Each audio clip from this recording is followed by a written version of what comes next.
আন্দোলনের মধ্য দিয়ে সবাই মনে হয় ঘুমিয়ে পড়বে।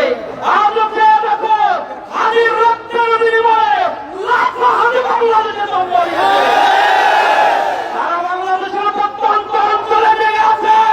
তারা বিপ্লবের মশাল হাতে নিয়ে স্বৈরাচারের বিরুদ্ধে কথা বলবে।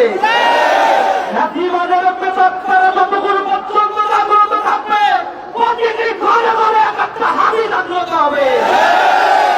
আমরা বিপ্লবকে বলতে চাই, আদির হত্যাকারীদের এখনো পর্যন্ত গ্রেপ্তার করার ক্ষেত্রে অপারগতা যারা প্রদর্শন করেছে, অনতিবিলম্বে এই আইন শৃঙ্খলার ব্যবসায় নিয়োজিত বাহিনীদেরকে আমরা হুঁশিয়ার দিয়ে বলতে চাই, আদির হত্যাকাণ্ডের বিচার এবং দোষীদের অতি দ্রুত শাস্তির আওতায় আনতে হবে।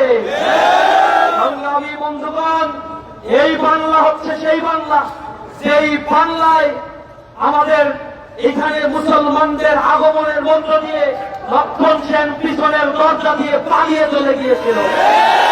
আমাদেরকে যারা তাদের অধীনস্থ করতে চেয়েছিল, সেই আধিপত্যবাদ, সেই গণহত্যাকারীদেরকে আমরা বিতাড়িত করেছি। আপনারা জানেন, ব্রিটিশরা যখন এই অঞ্চল শাসন করত, তখন মানুষেরা তাদের স্বাধীনতার জন্য এই অঞ্চলে সর্বপ্রথম রক্ত দিয়েছিল। তারা বীর নেতারা তিতুমির, আদি শরীয়তুল্লাহ, দুদু মিয়া সহ যারা সংগ্রামী মানুষ ছিল, তাদের জন্ম হয়েছিল এই বঙ্গপ্রদেশে। এই বঙ্গপ্রদেশ সেই ইতিহাসের সাক্ষী। যখন ব্রিটিশরা এখানে আগমন করেছিল, ব্রিটিশদের বিরুদ্ধে এই উপমহাদেশের সর্বপ্রথম বিদ্রোহ শুরু করেছিল ফকির মজনু শাহ। আর সেই ফকির মজনু শাহী বাংলাদেশের মানুষ ছিল। সুতরাং আমাদেরকে যারা তাদের আধিপত্যর করণ গ্রাসে নিমজ্জিত করে আমাদের বিপ্লবীদেরকে হত্যা করতে চাও, কান খুলে শুনে রাখো, আমাদের গায়ে রক্ত থাকবে তোমাদের এই পদ ইন্টেনশন বাস্তবায়ন হতে দেওয়া হবে। আজ অনেক রাত আর আমরা জেগে আছি, পুরো বাংলাদেশ কাঁপছে, রক্তে আগুন লেগে আছে আমাদের। শহীদ ওসমান হাদির ছোট্ট সন্তান, সে এখন অমর। সে তার বাবাকে কি বলে ডাকবে? বড় হলে তার বাবা চেহারা দেখে এই ছেলেটার বড় হওয়া হবে না। আমরা আল্লাহ রাব্বুল আলামিনের কাছে দোয়া করি, আল্লাহ রাব্বুল আলামিন তার পরিবারকে, শোক সন্তুষ্ট পরিবারকে যেন ধৈর্য ধারণ করার তৌফিক দান করেন। শহীদ হাদি আমাদের মাঝে বেঁচে থাকবেন হাজার হাজার বছর। বিড়ালের মতো 500 বছর বেঁচে থেকে কোনো লাভ নাই, সিংহের মতো বলেছিল আমাদের থামানো যাবে না। একমাত্র আমাদের থামাইতে পারবা যদি আমাদের গুলি করো, মাথায় গুলি করে শুট করো, এছাড়া আমাদের থামাতে পারবা না। আর জুলাই বিপ্লব আমাদেরকে শিখিয়েছে, একটা গুলি করলে একজন মরে আর বাকিরা দাঁড়িয়ে থাকে। সেই ছাত্র তরুণ যুবা যারা দাঁড়িয়ে থাকে, এদেশকে ফাঁসিবাদ মুক্ত করেছে। সুতরাং আমরা তোমাদের হুঁশিয়ার দিয়ে বলতে চাই, আমরা বাংলাদেশে দেশে আসি না।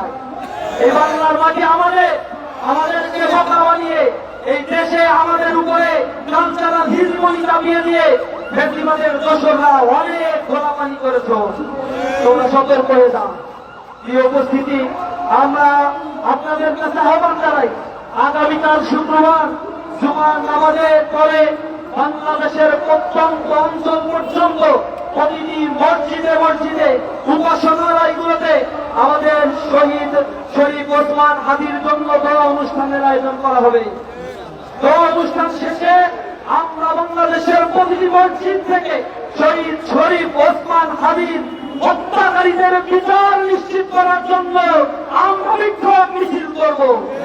আমরা বাংলাদেশের আপামর ছাত্র জনতা সকলকে রাস্তায় নেবে এই আধিপত্যবাদ শক্তি যারা আমাদেরকে তাদের অধীনস্থ করার জন্য আমাদের বিপ্লবীদের টার্গেট করেছে, এই আধিপত্যবাদের বিরুদ্ধে তাদের অবস্থান আঘাত প্রচারণ দেওয়ার জন্য আমরা আহ্বান জানাই। সংগ্রামী উপস্থিতি, আমরা আরো লক্ষ্য করেছি, এই বাংলাদেশের যারা শাসন ক্ষমতায় রয়েছে, শহীদের রক্তের উপরে, থকথকে তাজা রক্তের উপরে তারা দাঁড়িয়ে আছে।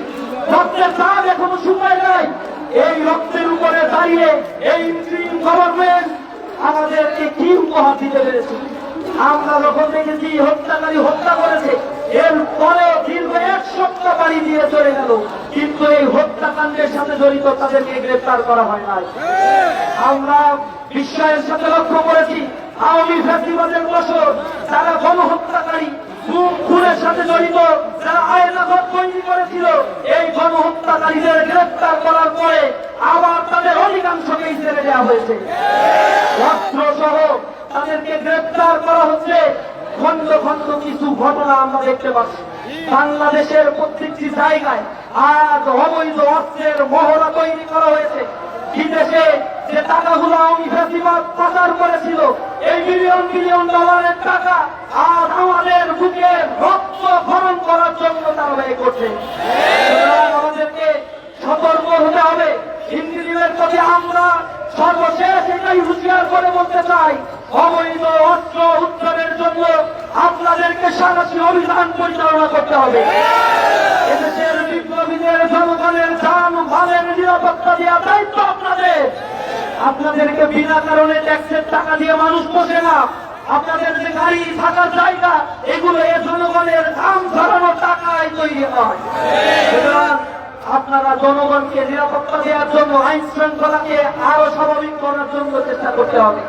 আইন শৃঙ্খলা রক্ষাকারী বাহিনীর কথা শুনে না, আমরা দেখি তার মধ্যে আওয়ামী ফ্যাসিবাদের দোসররা চাপটি মেরে বসে, যারা শাপলা গণহত্যার সাথে জড়িত ছিল, যারা আল্লামা দেলোয়ার হোসেন সাঈদীর রায়ের পরে গণহত্যার সাথে জড়িত ছিল, 28 অক্টোবরে প্রকাশ্য দিবালোকে লাঠি দিয়ে সাপের মতো মানুষকে পিটিয়ে পিটিয়ে হত্যা করেছে। আইন শৃঙ্খলায় নিয়োজিত ফ্যাসিবাদের দোষর চিহ্নিত সন্ত্রাসীদেরকে এখনো পর্যন্ত ইন্দ্রিম লালন পালন করছে। আমাদের দাবি ছিল বিপ্লবীদেরকে নিয়ে আইন প্রশাসন সাজানোর জন্য নতুন নিয়োগ দিতে হবে। এ সরকার আমাদের কথা শুনে না। আমরা বলেছি সচিবালয়কে পুনর্গঠন করতে হবে। সচিবালয়ে যে সচিবরা বসে আছে তাদের অধিকাংশই আওয়ামী ফ্যাসিবাদের চালাচ্ছে। এই সরকার আমাদের কোনো কথা শুনে নাই। যেহেতু আমাদের কথা শুনে নাই, আমাদের হত্যাকাণ্ডের দায় ওই সরকারকে নিতে হবে। সুতরাং অনতিবিলম্বে যদি এই হত্যাকাণ্ডের এই খুনিদেরকে গ্রেফতার করা না হয়, তাহলে বাংলার জনগণ তোমাদের কাছ থেকে প্রতিটি জিনিসের হিসেব আদায় করে থাকবে। আমরা তো রাস্তায় থাকবো ইনশাআল্লাহ। আরেকটা আহ্বান আমাদের, আমরা কোন ধ্বংসাত্মক কাজের সাথে লিপ্ত হব না। এই দেশটা আমার, এই দেশের এই দেশের সম্পদ, এগুলো আমার টাকা দিয়ে কেনা হয়, আমার অর্থের প্রপার্টি দিয়ে এইগুলো করা হয়েছে।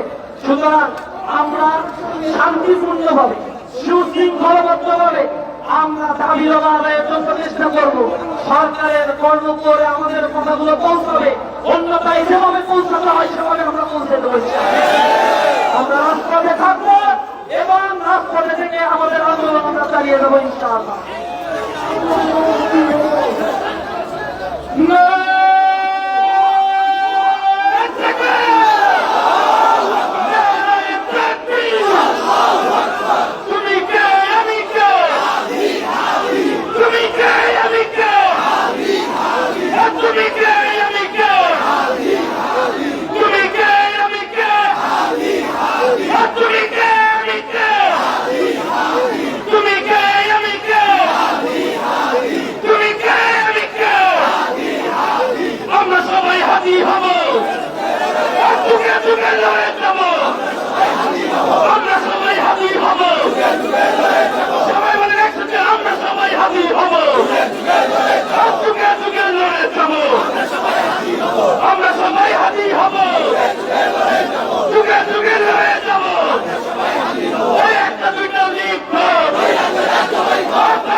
আমরা সবাই বসে পড়ি, যারা দাঁড়িয়ে গেছি।